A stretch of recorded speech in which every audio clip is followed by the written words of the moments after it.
गणेश बस, अब बहुत आनंद हो गया, चलो कपड़े धो लेते हैं। नीरज, आज बड़ी थकान हो रही है, क्या तुम मेरे कपड़े धो दोगे? कल मैं तुम्हारे धो दूंगा। मित्र, आज मुझे तुमसे भी अधिक थकावट हो रही है, क्यों ना आज तुम मेरे कपड़े धो दो और फिर कल मैं तुम्हारे कपड़े धो दूंगा, है ना? मित्रों, क्यों ना एक प्रतियोगिता की जाए कि सबसे पहले कौन कपड़े धो सकता है। जो सबसे पहले अपने सारे कपड़े धो लेगा उसे महीने भर का विश्राम, और उसके हिस्से के कपड़े बाकी बच्चों को धोने होंगे। बोलो स्वीकार है? हाँ, स्वीकार है।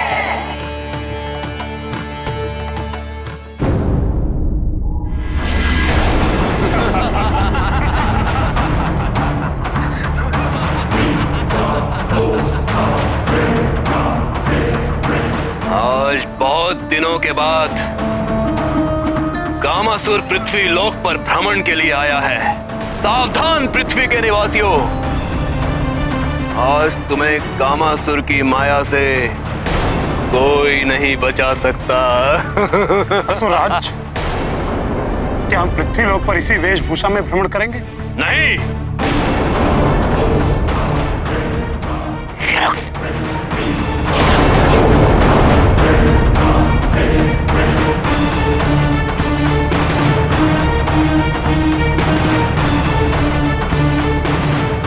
इस वेश में इन दुर्बल धरती वासियों को अपने वश में करूंगा मैं। बड़े से बड़ा ज्ञानी हो या वैरागी, किसी को भी अपने वश में कर सकता हूं मैं। किसी के भी मन में काम की ज्वाला भड़का सकता हूं मैं।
तुम्हें कपड़े नहीं धोने हैं? बस ये मोदक खा लूं, मेरे को एक फुहार सारे कपड़े धो देगी। फुहार से भी कभी कपड़े धुलते हैं। ये मोदक खाने में ही रह जाएगा और प्रतियोगिता हार जाएगा।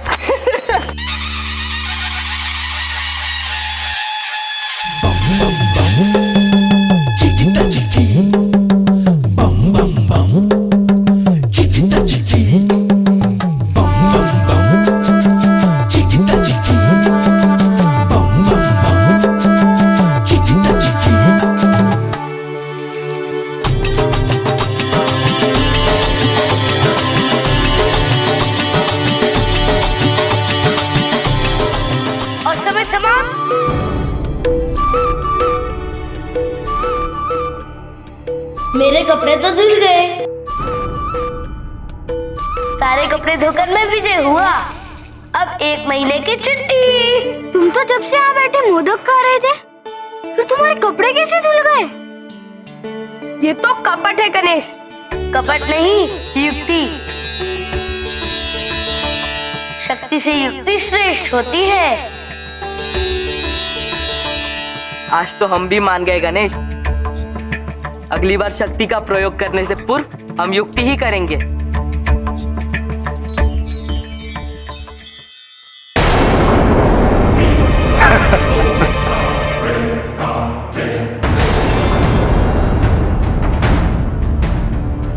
ये बालक कौन है? निकट ही एक गुरुकुल है। ये बालक वहीं के विद्यार्थी। गुरुकुल के विद्यार्थी।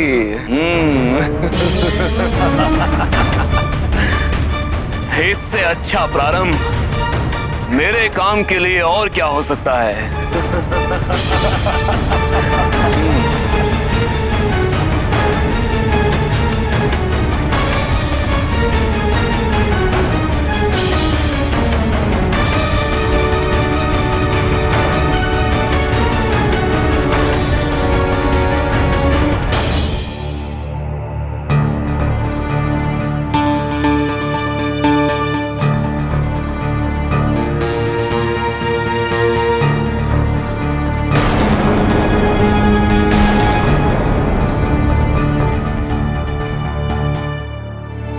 चल हट।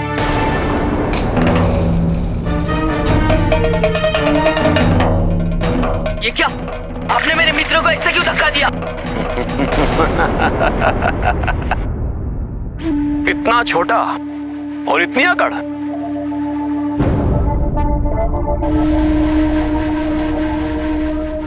आप बड़े हो तो क्या हम बालकों के साथ ऐसा व्यवहार करोगे? घुटने तक भी नहीं आते हो मेरे। मेरी आवाज क्या सुनोगे, इसीलिए धक्का दिया।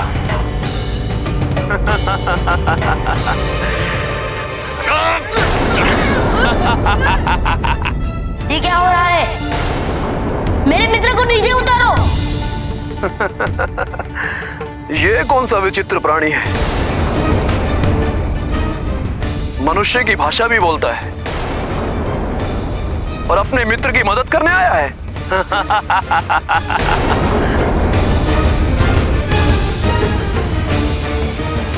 अब अगर किसी ने भी दुस्साहस किया तो सबको उठाकर पानी में फेंक दूंगा। चलो भागो यहां से।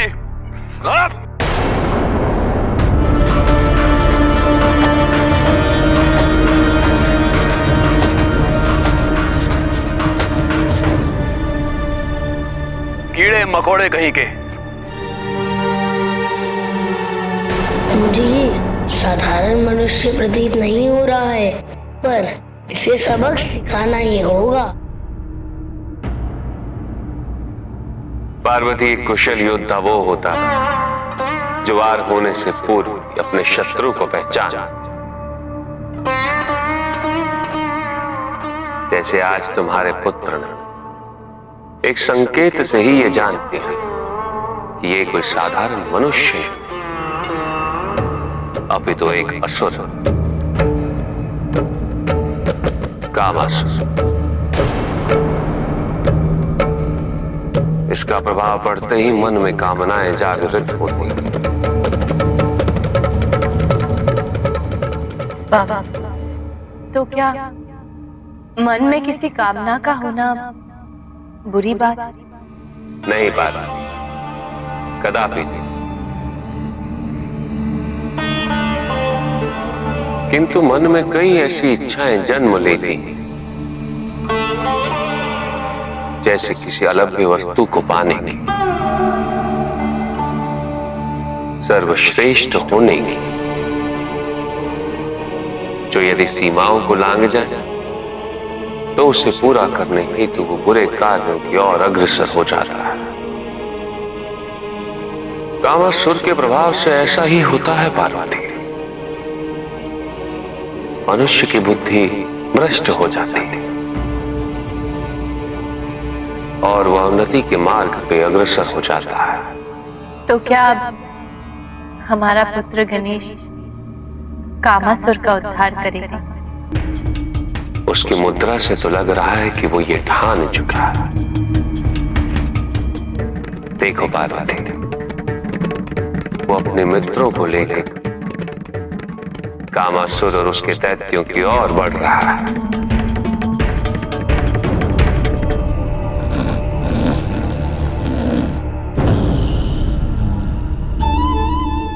अच्छा, तो हमें कष्ट देकर आराम से सो रहे हो? अभी बताता हूँ। मित्रों, तुम यहीं रुको, मैं भी आता हूँ।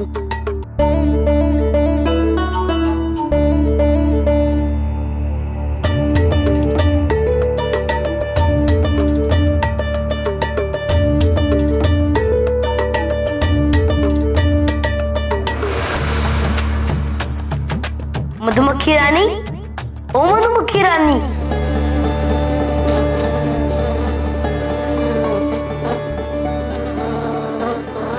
प्रणाम श्री गणेश।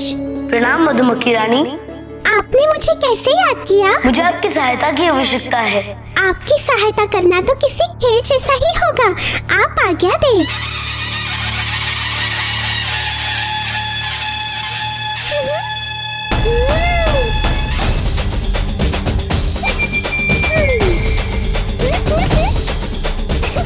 अरे वाह, ऐसा हो गया तो बड़ा मजा आएगा गणेश जी।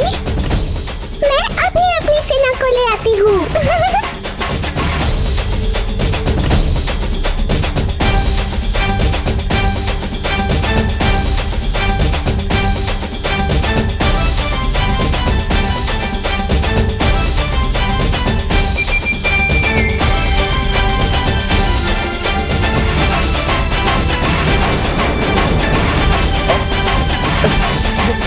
ये मधुमक्खियां कहां से आ गई?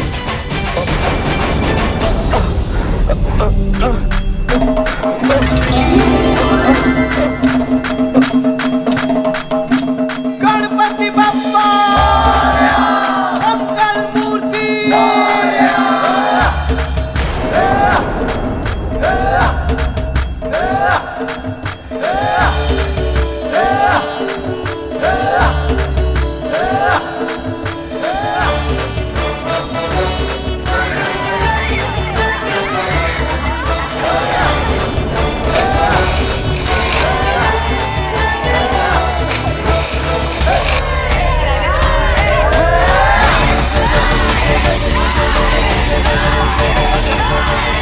रुक जाओ मित्रों, बड़ी देर हो गई है मित्रों, अब हमें गुरुकुल चलना चाहिए।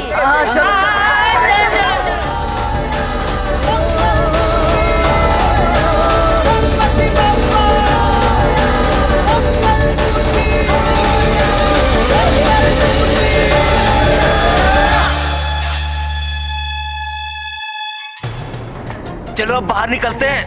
अब तो मधुमक्खियां चली गई होंगी।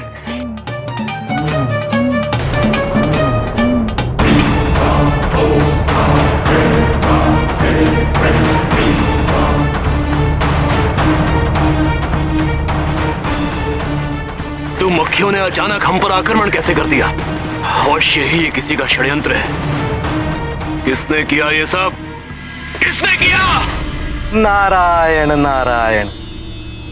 असुरों को किसी की ऐसी अवस्था करते हुए देखा है, किंतु कोई असुरों की ऐसी अवस्था करे ये तो प्रथम ही देख रहा हूं। देव ऋषि,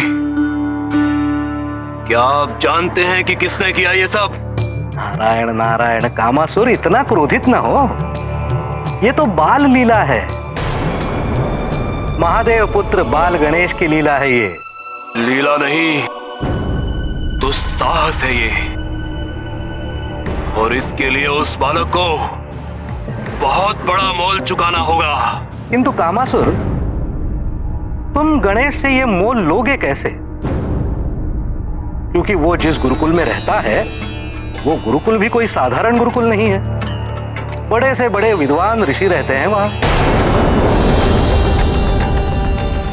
कामना की माया ऐसी होती है देव ऋषि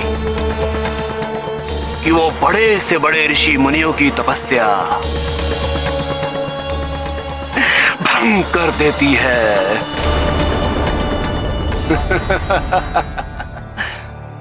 आप तो बस हमें उस गुरुकुल तक ले चलिए। अवश्य, आइए।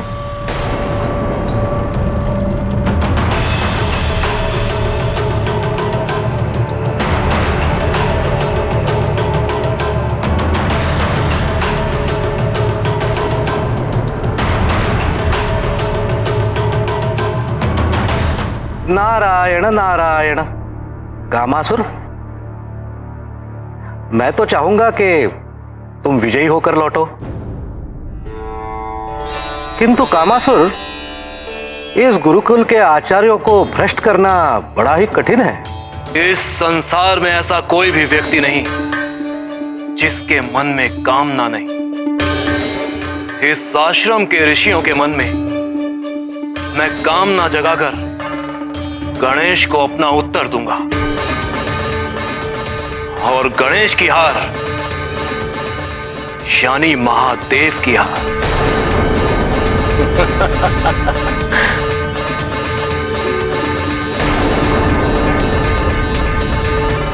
नारायण नारायण।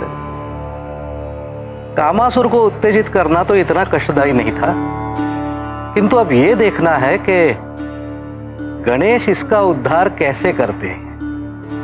नारायण नारायण। इस प्रश्न को ध्यान से सुनिए। एक पेड़ पर 50 चिड़िया बैठी हैं। चील आती है और उनमें से 10 चिड़िया उड़ जाती हैं। तो पेड़ पर कितनी चिड़िया बची?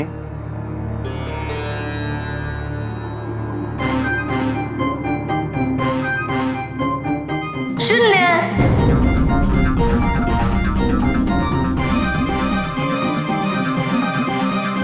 लगता है तुम्हारी गणित बहुत कमजोर है गणेश।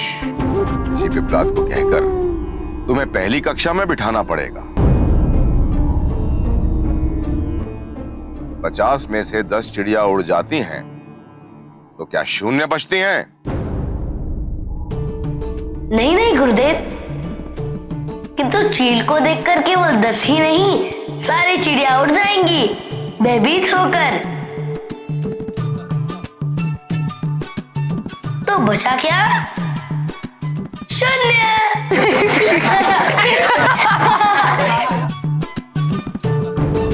शांत।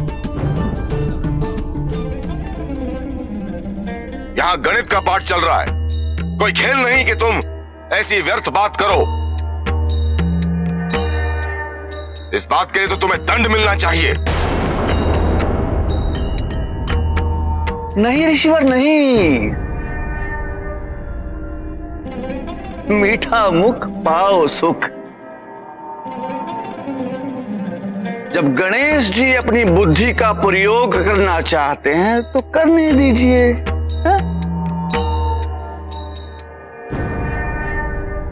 गुरुदेव, मैं आपसे एक प्रश्न कर सकता हूँ? पूछो। जो मैं कहता हूँ उसे बिना रुके कहते जाइए। ठीक है, पूछिए। ऊंचे ऊंट की पीठ ऊंची, ऊंची पीठ ऊंचे ऊंट की। ऋषिवर आप भी बोल के देखें। ऊंचे ऊंट की ऊंची पूंछ, ऊंचे ऊंट की।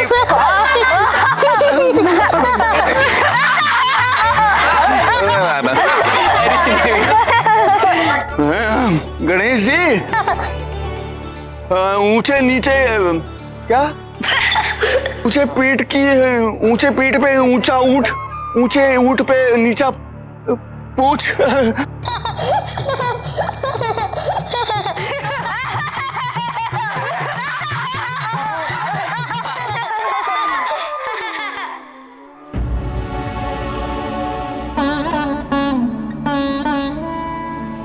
नारायण नारायण। महादेव, जैसे आपने कहा, प्रहार के पश्चात ही प्रतिकार होता है। मैं दोनों का प्रबंध कर आया हूं। गणेश जी के हाथों कामासुर के उद्धार का समय निकट आ रहा है। प्रथम आक्रमण कामासुर का होगा। देखते हैं कि पहली विजय उसकी होगी या आचार्यों की।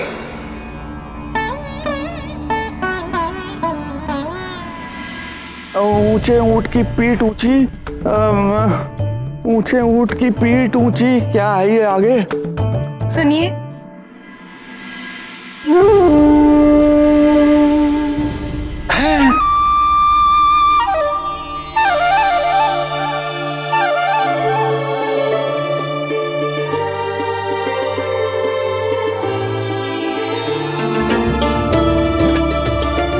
ऋषिवर, मैं रास्ता भटक गई हूँ और अंधेरा भी हो गया है। ऐसे में मैं कहाँ जाऊंगी? क्या मैं कुछ क्षण के लिए आपके गुरुकुल में रुक सकती हूँ? मीठा मुख पाओ सुख, इतनी मधुर वाणी अवश्य देवी। ऋषि होकर असहाय नारी को हम शरण नहीं देंगे? देंगे। आप जब तक चाहें आप आश्रम में रह सकती हैं। जब तक चाहूं तब तक? आप चाहे तो आजीवन रह सकती हैं। अगर आप चाहते हैं कि मैं आजीवन यहीं रहूं, तो आपको मेरे मनोरंजन के लिए एक खेल खेलना होगा। यदि आप विजयी हो गए तो मैं आजीवन यहीं रहूंगी आपके समक्ष। कौन सा खेल? यहाँ नहीं, कहीं दूर चलते। चलिए ना, आइए ना।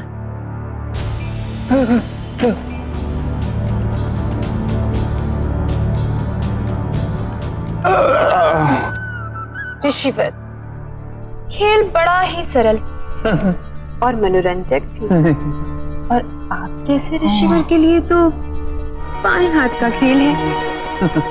मैं एक शब्द कहूं, जैसे मैंने कहा दे, उसका अंतिम अक्षर हुआ व। वानर। अरे वाह! मैंने कहा था ना, आपके लिए तो कुछ भी कठिन नहीं। खेल तो बड़ा ही मनोरंजक है। आप आरंभ करें। पर खेल आरंभ करने से पहले उसके नियम भी तो सुन लीजिए। उसके नियम थोड़े कठिन हैं। हम आपके लिए प्रत्येक कठिनाई पार कर लेंगे कन्या। फिर भी सुन तो लीजिए, शब्दों में कहीं भी अटकना नहीं। हम दोनों में से जो भी अटकेगा उसे उस आखिरी शब्द पे परिवर्तित हो जाना हो। ठीक है, आप आरंभ करें। मुझे देखकर तो ये वानर ही बन गया, किंतु अब मुर्गा बनाऊंगी इसे। गगन। ना, नमन। नरम। माँ, तो लीजिए मुर्गा।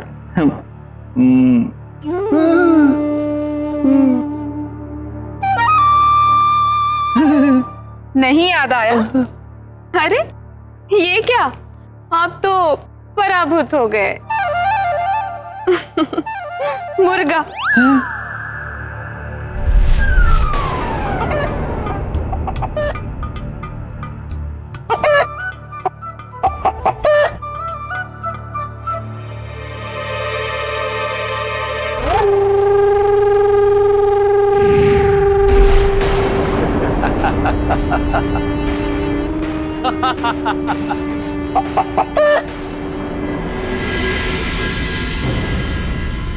गणेश, वातज, मेघराज, बाला।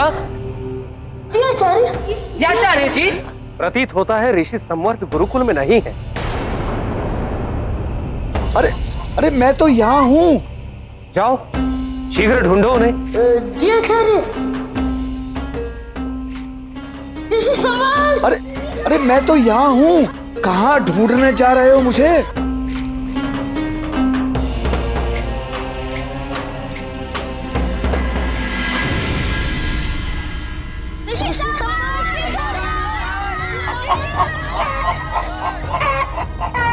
मैं यहाँ हूँ।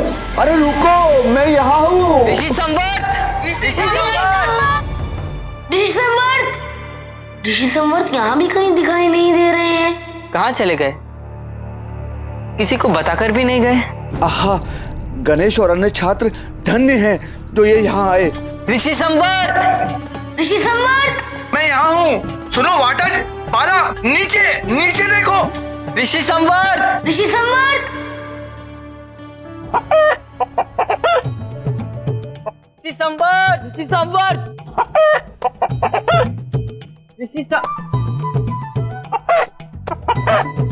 मुर्गा ऐसे क्यों देख रहा है?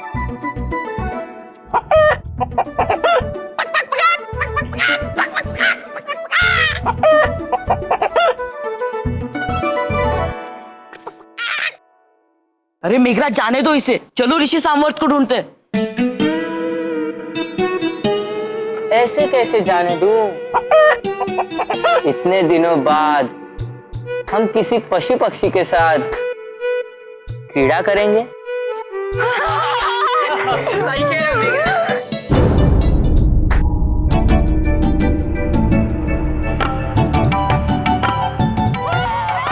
मित्रों रुक जाओ, ये मुझे दे दो, मैं इसे छोड़ाता हूँ।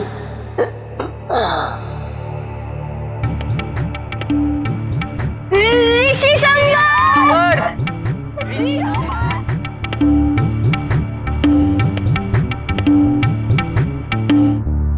प्रणाम ऋषि संवर्त। गणेश, गणेश तुमने मुझे पहचान लिया? मेरी सहायता करो गणेश, उस मायावी ने मुझे मुर्गा बना दिया। मैं प्रयास अवश्य करूंगा, किंतु उसमें समय लगेगा। क्या समय लगेगा? हे ईश्वर, कुछ खाने का प्रबंध करो। अवश्य गुरुदेव, मैं अभी आता हूँ।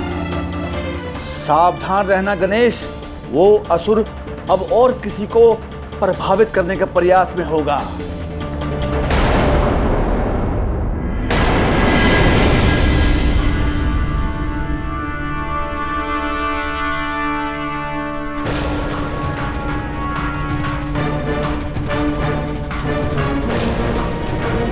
मुनिवर, मुनिवर मेरा उद्धार करें, मुनिवर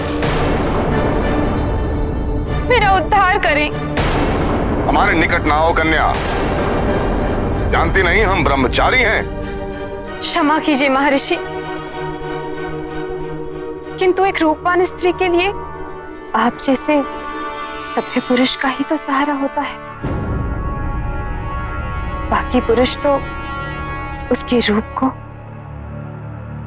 उसका श्राप बना देते हैं। हमसे क्या चाहिए तुम्हें? मैं एक राजनगर की कन्या हूं।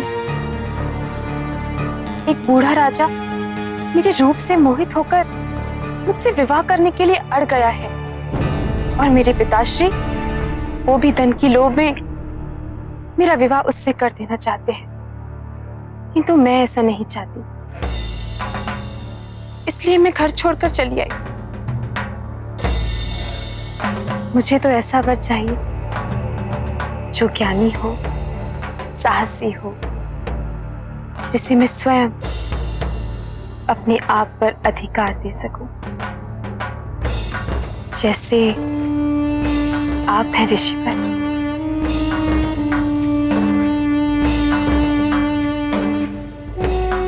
तुम केवल हाँ कहो, हम इसी क्षण तुमसे विवाहबद्ध होने को तैयार हैं। किंतु मेरी कुछ अपेक्षाएं हैं ऋषिवर। हम तुम्हारी प्रत्येक अपेक्षा पूरी करेंगे। तो आइए एक खेल खेलते हैं। अवश्य।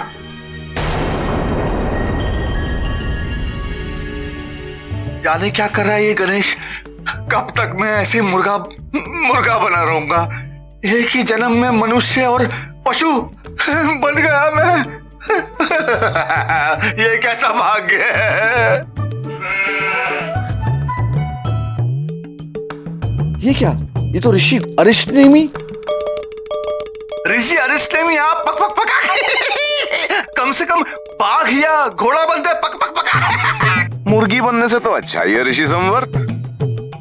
और ऋषि अंगीरा है। आप लोग भी पशु बन गए, एक बकरी और एक गाय। हमारा गुरुकुल किसी वन से कम नहीं लग रहा है अब तो गणेश ही हमें संकट से पार लगा सकता है। वही जानता है कि पशुओं के रूप में हम ऋषि हैं। अरे वो देखो, गणेश तो हमारी ओर आ रहा है।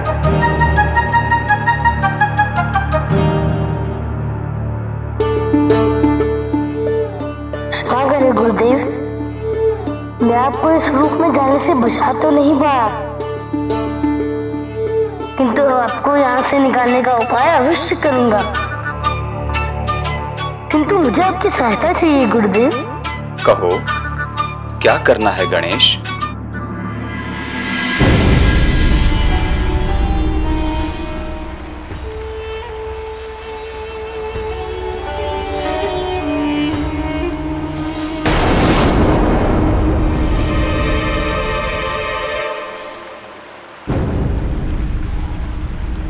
ऐसी भूल ना करना कामासुर।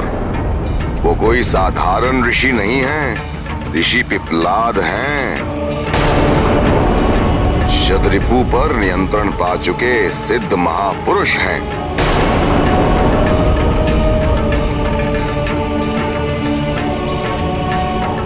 रूप रंग जैसी भौतिक वस्तु का मुंह उनके भीतर उत्तेजित करना असंभव है कामासुर। मीठा मुख पाओ सुख पक पक पक पक पक पक पक पक पक पक।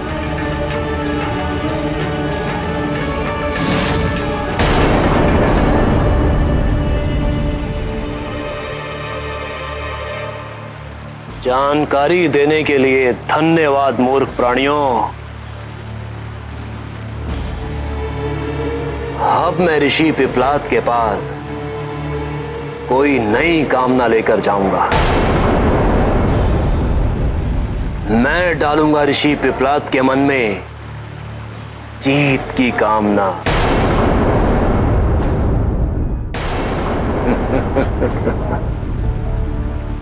आप ऋषि पिपलाद है ना? साक्षात दधीची पुत्र।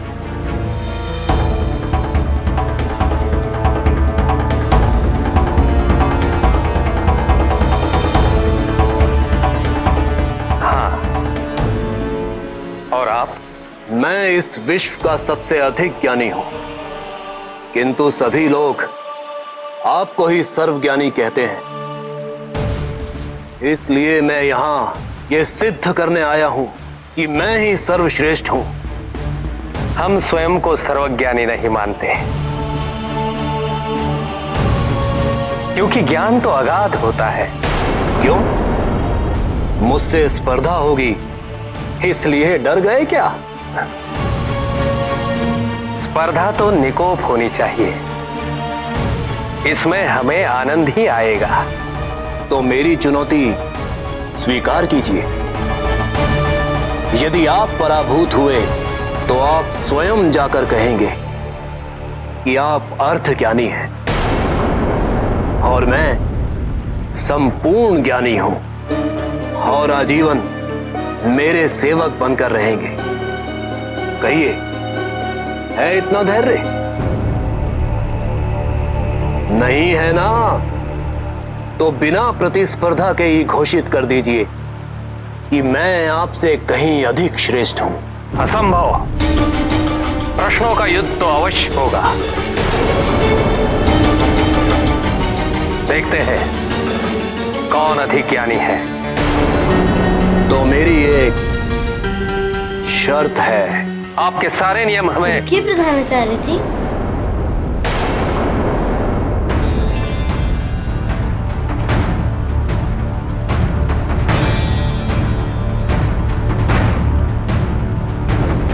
मैंने आपकी बातें सुन ली है प्रधानाचार्य।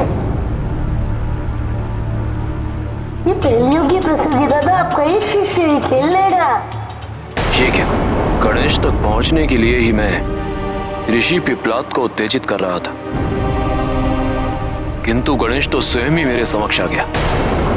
अब उचित अवसर मिला है मुझे। इतना अभिमान? तो आओ, सबसे पहले तुम्हारे अभिमान को तोड़ता हूं और फिर तुम्हारे गुरु पिपलाद के।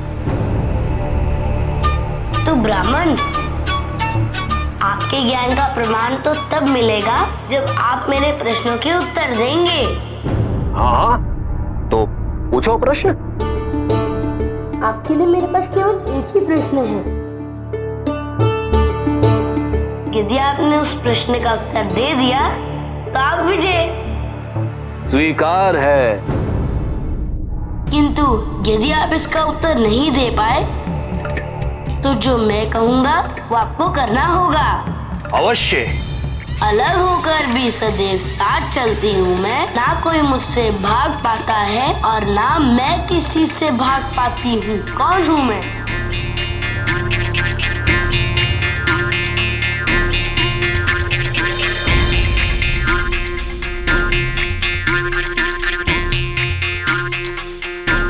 अब फंसा।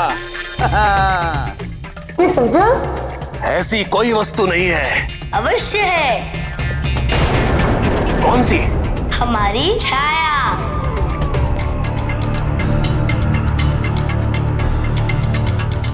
ऐसी चतुराई? आपको क्या लगा केवल आप ही सबको भ्रमित कर सकते हो? कामासुर, हम तुम्हारा ये षड्यंत्र पहले से ही जानते थे।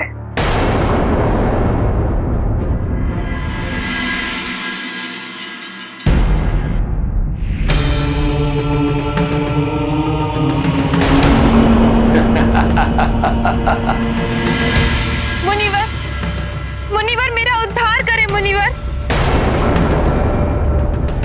ये कामासुर का षड्यंत्र है। वो एक एक कर सबको अपने मायावी जाल में फंसा रहा है और अंत में वो अपने मायावी शक्ति का प्रयोग आप पर करने वाला है ताकि पूरा गुरुकुल उसके प्रभाव में आ जाए और मेरी कोई सहायता ना कर पाए।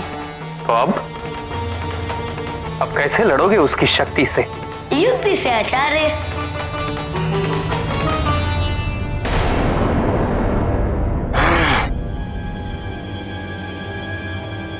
गणेश, मैं यहाँ गुरुकुल में तुझे दंड देने के लिए ही आया था, किंतु तूने इस तरह से कपट करके मेरे क्रोध को और भी बढ़ा दिया है। अब छोड़ूंगा नहीं मैं तुझे।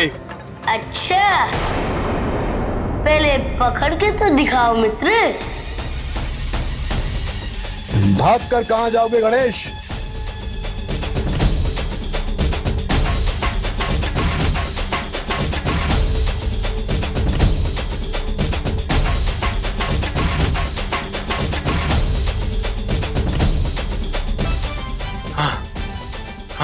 क्या हुआ कामासुर, थक गए तो बैठ जाओ।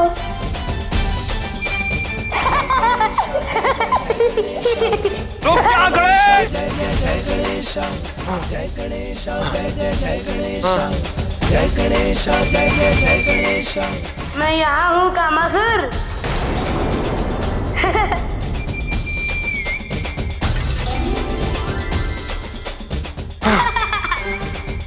इधर देखो। आओ आओ पकड़ो। इधर कामासुर।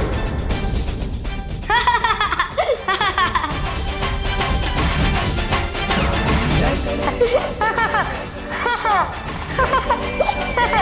गणेश, जय गणेश, जय जय जय गणेश, जय गणेश, जय जय जय गणेश, जय गणेश।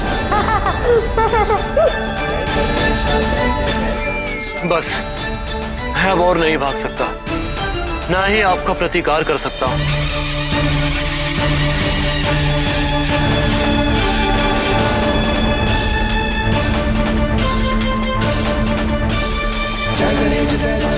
मनुष्य को पशु में परिवर्तित करने में बहुत आनंद आता है ना तुम्हें? अब स्वयं इस आनंद की अनुभूति करो।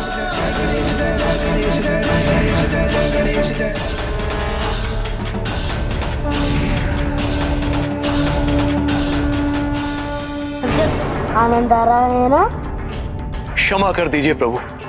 क्षमा तो तब मिलेगी जब तुम मेरे सारे गुरुओं को उनके रूप में लाओगे। जैसी आपकी आज्ञा।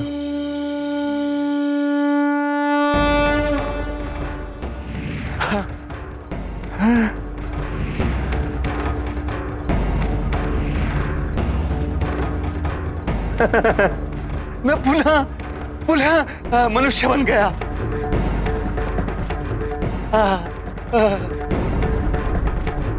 मैंने सभी ऋषियों को उनके वास्तविक रूप में परिवर्तित कर दिया है। अब तो मुझे क्षमा कर दीजिए श्री गणेश।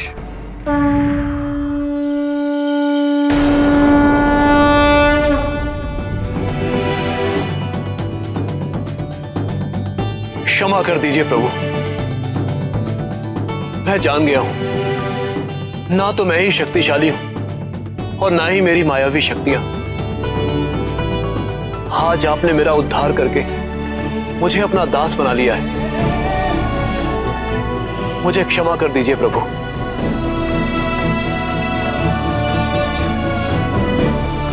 उठो कामासुर।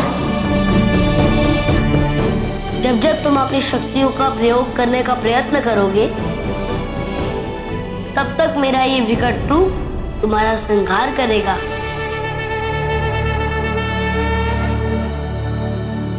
प्रधानाचार्य पिपलाद, एक तपस्वी होकर भी हमारा निश्चल डोल गया था। हम अपनी कामना के प्रति उत्तेजित हो गए थे। यह अत्यधिक लज्जित होने वाली बात है। इसके लिए मैं आपसे क्षमा मांगता हूं। नहीं ऋषिवर, सच तो यह है कि कामासुर हमें अपनी दुर्बलता का अनुभव करा गया। हमारे संरक्षण में होने के पश्चात भी गुरुकुल पर इतना बड़ा संकट।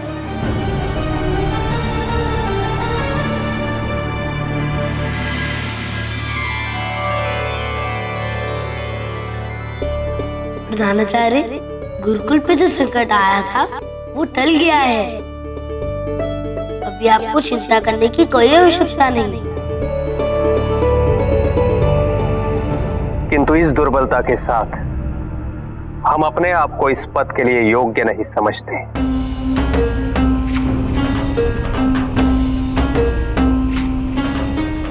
हमें एकांत की आवश्यकता है।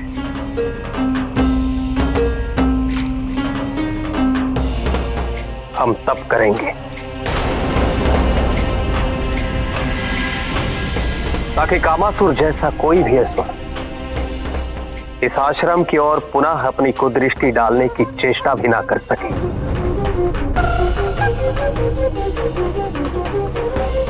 हमें जाना होगा।